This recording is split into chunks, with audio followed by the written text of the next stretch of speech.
tip don't fall. Come to the crib and take off your Abusiafo aha Brasami TV aha no ye chiro ekwan a obefa so e di mobile phone e di make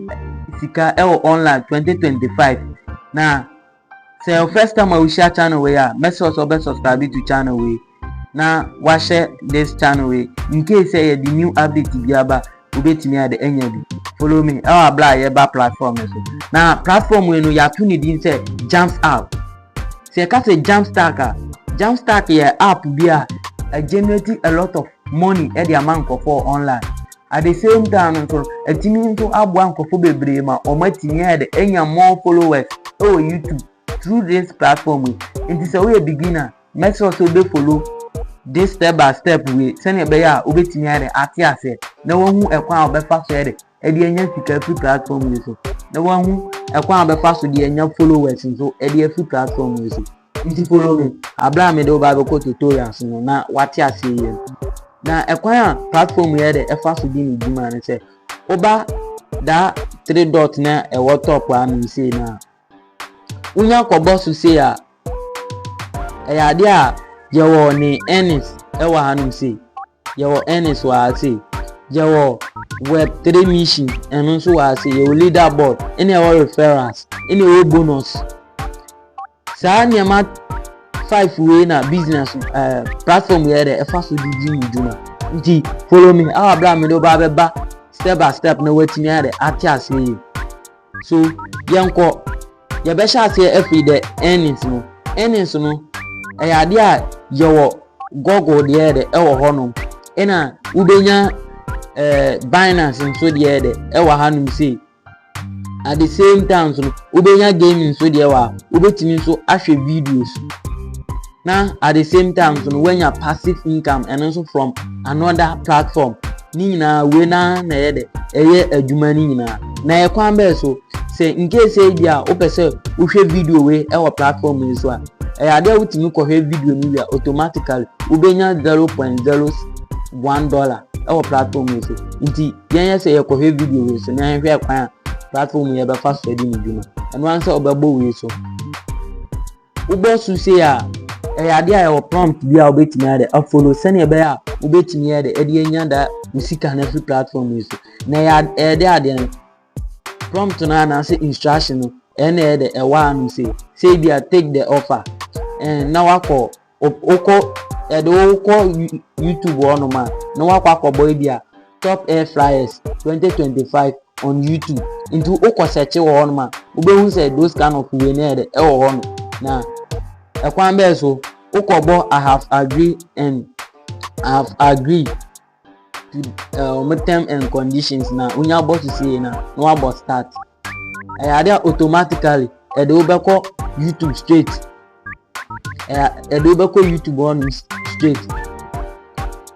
nti enu ane say de omukan no utimi e de e ko paper no aba be paste e wa hanu say u paste e be show hanu say unya ko hwepe ade a confirm e do be ko platform ne so back e do back pe na just say usika no ade a ababegu wa account ni na ebegu account ni ma ebe appear wo account ni mo da top nti ahanum say na usika no beba be appear wa hanum say nti ade a me maye a lot na me ye no usika e de ama me no e no ma tro say me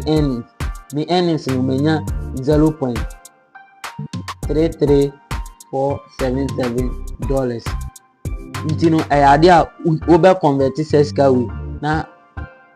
o de akọ account ti say o Binance ana say o crypto bia o pese we de o real withdrawal ni bia e ade automatically o betimi ade akọ ye ho no nti ahase no nso ye me any process no enie nti o hwe a ekwan me fa so ye de edi nyam sika no anope ya sisi ya on ekwan a me fa so ye de edi nyam sika nti ade a ebi wo no nso a obe follow app no ibi o make sure say ko follow omo Facebook, YouTube ana say LinkedIn ana any platform you betimi the amount say ko follow omo ede on mu ko follow omo automatically obetimi ade enya say scan ede e free one ina ya wo Google nso de wo no Google nso de no o boss say ya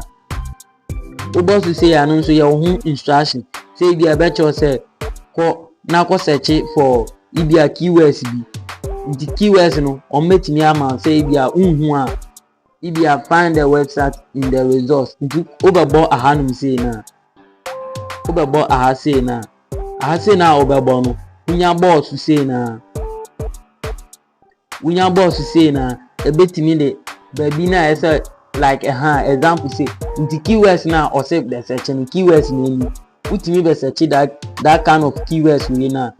we are waba back say na waba this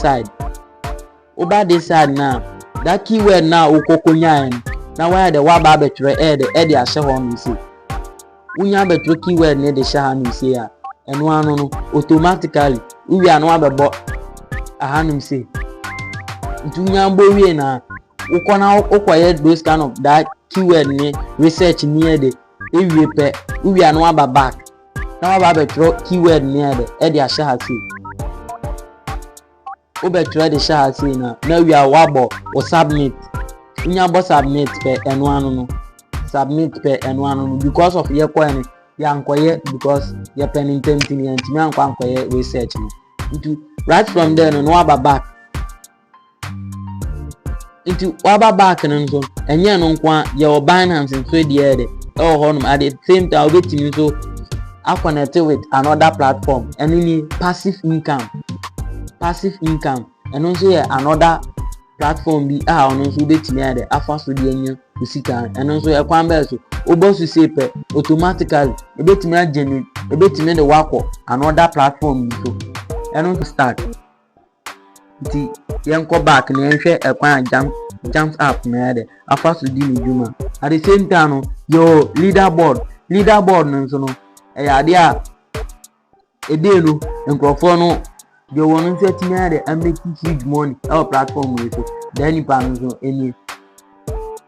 so nti 1 2 3 nti yawo nkofo ebra ede bia omo yire omo ede e making scale platform with so do ha wanya 700 plus do ha wanya 600 plus do on so wanya 800 plus do on so wanya 200 plus ni na na say ubetimi ade a stay through na watimi afani serious and one automatically begin to see the amount. So say we are already draw na over this side say now I connect it any and so minimum payout to any amount to me 0.5 now wait me the I will draw sika no and I say over connect it with another wallet and na me share me catch also bit me connect it with crypto and our Binance nti eno anse wa be copy address no na wa ko address no na wa share eno anu ubetimi awedo usika no nti we simple and easiest way eno so yes how referral obi wo hono ma ono no oba platform is wa ono no onye aduma bia but ubetimi refer a lot of nkofo bebre no matimi ade aba na generate scam eno anse wa be copy link no wa anu si o copy link na wa share dia ko another platform eno anu ubetimi ade enya da usika na ede ewa hanu ise enye no nkwa ye bonus code ni de wankasa na obetreat ntia no ansa oba ada no wa bo any figure bia ya de ope bia no wa apply pe eno anu no because of me nya the right code ni sana be ba nya bo the right code ni pe eno anu no ubetimi ya de nya those kind of amount no our platform is nti platform we ne de ade abo ankofo bebre